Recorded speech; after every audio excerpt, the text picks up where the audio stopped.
हमारे देश में इस वक्त भारत की बात करें, हर 10 में से एक बच्चा ADHD का पेशेंट है, हर 100 में से एक बच्चा ऑटिज्म का पेशेंट है। अभी तक आपने कभी भी किसी भी ADHD और ऑटिज्म के पेशेंट को ठीक होते हुए नहीं देखा, जबकि सच ये है कि हमारे पास जो बच्चे आते हैं वो सारे के सारे ठीक हो रहे हैं, बड़ी तेज़ी से ठीक हो रहे हैं, पहले 3-4 दिन के अंदर ही रिजल्ट आ रहे हैं। तो एक सवाल जो लोग पूछते हैं कि अभी तक ठीक नहीं हो रहे थे, आपके पास आते ही क्या जादू हो जाता है कि वो ठीक होने लगते हैं। एक्चुअली ऐसे पेरेंट्स ने हमारे ट्रीटमेंट को जादू थेरेपी का नाम दिया है। ये जादू आप भी कर सकते हैं, बिना मुझसे मिलाए बच्चों को खुद भी कर सकते हैं। आप भी जादू थेरेपी का पार्ट बन सकते हैं। Actually it is a Neem therapy.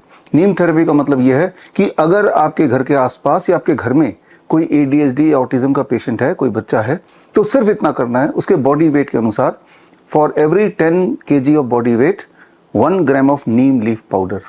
यानी कि मान लो 30 kg का बच्चा है तो 3 ग्राम का नीम के पत्ते का पाउडर। नीम का पेड़ हर जगह है, आपको सिर्फ इतना करना है, नीम के कुछ पेड़ के पत्ते लाने हैं घर पे, धूप में 4-5 दिन सुखाना है या 5-6 दिन सुखाना है। सूखने के बाद घर पे जो मिक्सी है उसके अंदर डालना है, और डालने के बाद 2 मिनट के अंदर ही मिक्सी स्टार्ट होते ही वो पाउडर के फॉर्म में आ जाता है। फिर उसको छान के एक डब्बे में भर लेना है, और खाली पेट बच्चे को वेट अनुसार 1 कप वार्म वाटर में मिला के पिला देना है। जब ऐसा पेरेंट्स ने करना शुरू किया तो 3 से 5 दिन के अंदर ही बहुत सारे बच्चों ने बोलना शुरू कर दिया, मामा पापा, बात माननी शुरू कर दी, एक जगह बैठ के कंसंट्रेट करना शुरू कर दिया, और जो एबनॉर्मल हरकतें जिससे वो बाकी बच्चों से अलग होते हैं वो कम होना शुरू हो गया वेरी फास्ट। कितने दिनों में? 3 से 5 दिन। 3 से 5 दिन क्यों? वो इसलिए क्योंकि हमारा जो गट माइक्रोबियोम है, that is a brain, this called the second brain, the gut brain, उसकी जो पूरी जो पॉपुलेशन है माइक्रोबियोम की, वो हर 3 से 4 दिन के अंदर ही बदल सकता है। इसीलिए 3 से 5 दिन के अंदर फर्क देखना शुरू कर दिया। That is step 1। स्टेप 2, साथ में पेरेंट्स ने जब DIP डाइट जोड़ लिया, यानी कि dairy product, pack food, refined food हटा दिया और फ्रूट्स एंड वेजिटेबल ऐड कर दिए, तो ये और मैग्नीफाई हो गया, the results were magnified. Step 3, साथ में ही 0 वोल्ट, यानी कि धरती पे बच्चों को नंगे पैर चलाना, घूमना, खेलना, कूदना, और ज़्यादा तेजी से रिजल्ट आने लगे। स्टेप 4, घर में जो इलेक्ट्रोमैग्नेटिक फील्ड है, यानी कि मोबाइल को बच्चे से जितना दूर रख सके उतना दूर रखना। जिस कमरे में बच्चा सो रहा है उस कमरे में इलेक्ट्रोमैग्नेटिक फील्ड ना हो, वाईफाई ना हो, मोबाइल ना हो, मोबाइल को चार्ज ना किया हो, इन चीज़ों का ध्यान रखना। और 5वीं बात कि एंटीबायोटिक, एंटीपायरेटिक, एंटीवायरल सप्लीमेंट्स या वैक्सीन्स, इन सबसे बच्चों को दूर रखना। जब ये 5 स्टेप किए तो हमारे बच्चे, ऑटिज्म के पेशेंट्स, ADHD के पेशेंट्स, तेजी से वो नॉर्मल होने लगे, नॉर्मल बच्चों की तरह होने लगे। ऐसे बच्चों के वीडियोस हम अपने सोशल मीडिया में लगातार डाल रहे हैं, और 30 नवंबर, दैट इज राजीव दीक्षित जयंती के दिन, एक किताब भी लॉन्च करेंगे जिसमें सारे केस स्टडीज एंड टेस्टिमोनियल्स होंगे। और वो बच्चों ने यही किया, और यही करने के लिए आपको मुझसे जुड़ने की ज़रूरत नहीं, ये करने की ज़रूरत है, और रिजल्ट आपके सामने आ जाएगा, बड़ी तेज़ी से आ जाएगा। सो क्योर ऑटिज्म नाउ किताब तो 30 नवंबर को आएगी, राजीव दीक्षित जयंती के दिन। लेकिन एक मुख्य सवाल ये आता है कि अगर ऑटिज्म और ADHD के पेशेंट इतनी तेज़ी से ठीक हो सकते हैं, इतने सिंपल ठीक हो सकते हैं, घर बैठे ठीक हो सकते हैं, मुफ्त में ठीक हो सकते हैं, तो फिर अभी तक ये ऐसा क्यों माना जाता था कि ADHD ऑटिज्म जिंदगी भर की बीमारी है? जिंदगी भर की बीमारी इसलिए माना जाता था क्योंकि आपने ये आंकड़े नहीं देखे जो आंकड़े मैं आपको दिखाने जा रहा हूँ। ये है ऑटिज्म और ADHD की इंडस्ट्री।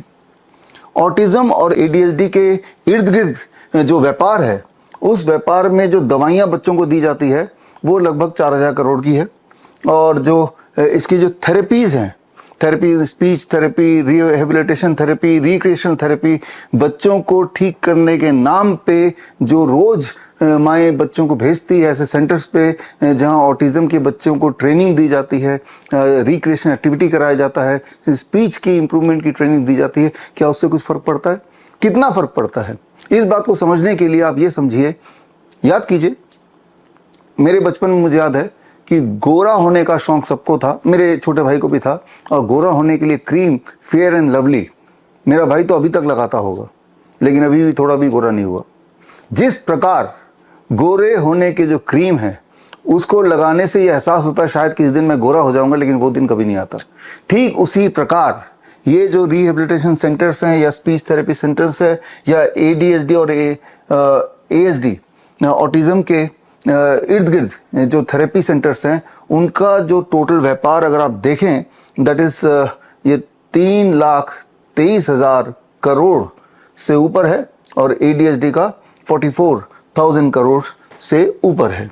तो ये कितनी बड़ी इंडस्ट्री है, कितना बड़ा व्यापार है, ये समझने के लिए आप कंपेरेबल इसे कंपेयर कर सकते हैं। जितना बड़ा बिजनेस ट्यूशन का होता है, चाहे वो एक होम ट्यूशन का से लेके जो बड़े बड़े एडटेक कंपनीज हैं जैसे बायजूस वगैरह या फिटजी वगैरह, इन सारी जो कोचिंग इंडस्ट्री एक साल में जितना कमाती है, जितनी बड़ी इंडस्ट्री है उतनी बड़ी इंडस्ट्री ये भी लगभग उतने स्केल पे इंडस्ट्री है।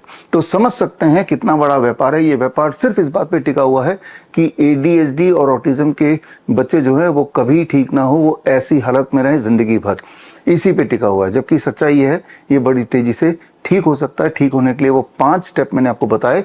आप एक सबूत के तौर पे खुद ही किसी ऐसे बच्चे पे प्रयोग करके देख लें। करना सिर्फ इतना होगा टू स्टार्ट विद कि नीम के पत्ते का जो मैंने आपको बताया उस रेशियो में उसको सेवन कराना होगा for 3 to 5 days and you will start seeing the result, right. Result आपके आंखों के सामने चौंका देने वाला होगा।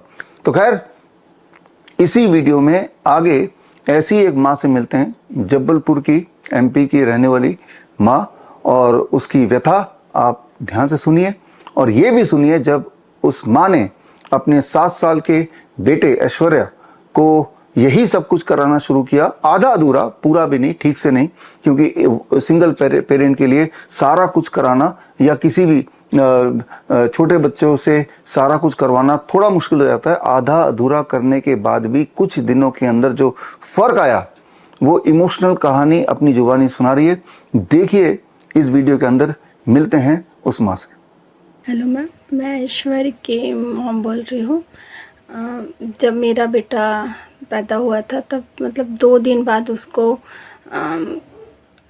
सांस लेने में दिक्कत हुई थी और डॉक्टर ने बताया था कि उसको ब्लड में ग्लूकोज का लेवल कम हो गया था, तो उसको एडमिट करना पड़ा था। उसके बाद फिर उसके बाद वो ठीक हो गया था। उसके बाद उसको कोई प्रॉब्लम नहीं हुआ। इसके बाद जब वो 1 साल का होने वाला था, सही टाइम पे बैठा, चलना और धीरे धीरे कुछ वर्ड्स बोलना उसने स्टार्ट कर दिया था। लेकिन जब वो 1 साल का हुआ तो उसको ना कन्वर्जन्स आए थे, तो हमने उसको तब भी वो एडमिट हुआ था। तो उसके बाद भी किसी डॉक्टर्स ने कुछ नहीं बताया, सारी चीज़ें नॉर्मल ही चल रही थी। लगभग कन्वर्जेंस के बाद थोड़ा सा उसका डेवलपमेंट डिले हुआ, कहना चाहिए कि उसको बोलने में दिक्कत हो रही थी, प्रॉपर बोल नहीं पा रहा था, वर्ड्स को खींच के बोलता था बहुत लंबा। अभी भी वो जब ट्रीटमेंट हमने आपका नहीं लिया था उसके पहले भी वो बहुत खींच के वर्ड को बोलते, जैसे ABS तरह से। उसके बाद जब सेकेंड कोविड हुआ तो ऐश्वर्य के पापा सेकेंड कोविड में एक्सपायर हो गए। तो हमें लगा कि 2.5 साल से 3 साल के बीच में हमने उसको मैंने भी ध्यान नहीं दिया, और समय ही ऐसा था। जब वो स्कूल गया 3.5 साल में, तो वहाँ टीचर्स ने बोला कि ये कुछ जो बच्चे होते हैं उनसे अलग है, इसकी जो ग्रोथ है वो प्रॉपर नहीं है, ये एबनॉर्मल चाइल्ड है, ऐसे करके बोला। तब मुझे रियलाइज़ मतलब तो हमें तो उसके पहले पता ही नहीं था कि ऐसा कुछ है। तो मुझे बहुत शॉक हुआ। फिर हम डॉक्टर के पास गए तो डॉक्टर ने बोला इसको थोड़ा सा माइल्ड ऑटिज़म और ADHD का प्रॉब्लम है। उसका मेडिसिन चल रहा था, है ना। इसके पहले उसको मतलब कोई हमें सिम्टम समझ में ही नहीं आए थे। फिर बहुत मुश्किल हुआ स्कूल में और ऐसे। और फिर इसका जो डेवलपमेंट था, जैसे बोलने का, लिखने का, प्रॉपर समय पे सही लिख नहीं पाता था। अभी तक तो ये कुछ समय पहले तक लाइन में नहीं लिख पाता था, वर्ड तिरछे मिर्चे बनाता था। बोल नहीं पाता था, बहुत हाइपर एक्टिव था। अगर जैसे टीवी चलता रहता था ना तो ये बैठता ही नहीं था और दूसरों को भी डिस्टर्ब होता था। सब गुस्सा भी करते थे। कोई आया तो उसके ऊपर एकदम चढ़ जाना, उसके सामने कोई अजीब सी हरकतें करना, और जैसे किसी ने कुछ क्वेश्चंस किया है तो उसका प्रॉपर आंसर नहीं देना, ये सब इसमें था। अपने से खाना नहीं खाने में बहुत परेशानी हुआ। धीरे धीरे ये अभी भी मैं उसको खिलाती थी, और मतलब कुछ खा लेता था, कुछ नहीं खाता था। और इतना परेशान थे हम कि मतलब इतना थेरेपी लेने के बाद, इतना डॉक्टर से, क्योंकि हस्बैंड के जाने के बाद मुझे लगा कि यही मेरा बेटा, सब कुछ मेरा है, और अगर यही अच्छा नहीं रहेगा तो मेरा लाइफ का कोई मतलब ही नहीं रहेगा। ऐसे करके हम बहुत के देख रहे थे, और कुछ भी सॉल्यूशंस, मतलब ऐसा सॉल्यूशंस नहीं मिल रहा था। किसी ने अभी तक ये नहीं बोला था कि आपका बेटा नॉर्मल हो जाएगा, या उन्होंने यही बोला कि आप अपने माइंड को सेट कर लीजिए कि इसको प्रॉब्लम रहेगा, ये मंदबुद्धि रहेगा, इसका लिखने पढ़ने में थोड़ा वीक रहेगा ना, और बच्चों से चीज़ें, जैसे अभी साइकिलिंग भी नहीं कर पा रहा था ये। फिर हमने आपका ये जो मैंने एक दिन वीडियो दिखा डॉक्टर BRC सर का, फिर मैंने बोला कि इसमें मैंने फॉर्म फिल किया और ज्वाइन हुआ। जब से मैंने आपका नीम therapy and other protocol follow किया है, रियली मुझे 2 से 3 दिन में ही ये रियलाइज़ हुआ कि इसकी हाइपर एक्टिविटी कम हो गई है। क्योंकि मुझे बाकी चीज़ें भी मेंटेन करनी होती है, तो मैंने प्रॉपर 1-2 दिन, मतलब 1 वीक लगा मुझे प्रॉपर फॉलो करने में। अभी भी मैं प्रॉपर फॉलो नहीं कर रही हूँ, 60-70% ही कर रही हूँ, लेकिन मुझे उसमें भी बहुत अच्छा रिजल्ट मिल रहा है। अब इसका हाइपर एक्टिविटी कम हुआ है, ये गार्डन में जाता है, किसी चीज़ से नहीं डरता है, जो समझाती हूँ समझता है, अंडरस्टैंडिंग करता है, अपने से खाता है। सब्जियाँ नहीं खाता था, अब सब्जियाँ खाता है, अपने से खाता है ना। और मुझे अगर मैंने बोल दिया है, अब टीवी देखता है बिल्कुल प्रॉपर सबके जैसे बैठ के देखता है, कोई इशू नहीं है उसको, कोई नहीं।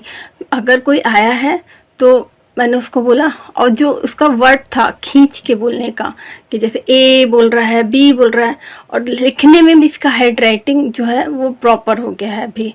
और जैसे मैडम बोर्ड पे लिखाती थी तो ये कॉपी नहीं कर पाता था, तो अभी मैंने 1-2 दिन से रियलाइज़ किया है कि ये नोट करके आ रहा है, कम करता है पर कर रहा है। और उल्टे लिखता था ये वर्ड्स, पहले उल्टे लिखता था, मैडम लिखा दी थी अगर ये, तो ये उल्टा, मतलब बोर्ड से लिखने में इसको प्रॉब्लम होता था।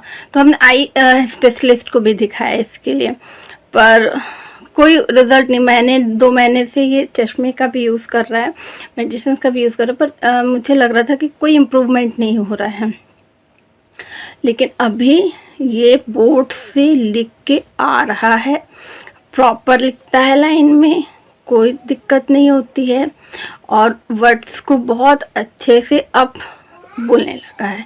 वर्ड्स को खींचता नहीं है, प्रॉपर बोलता है, जो समझाती हूँ वो करता है। और सीखने की, जो पहले नहीं करना चाहता था ना, कि मैंने बोला थोड़ा सा ये करो, अपने से ब्रश करो, अपने से, तो अब वो धीरे धीरे सीख रहा है, हर चीज़ को सीख रहा है।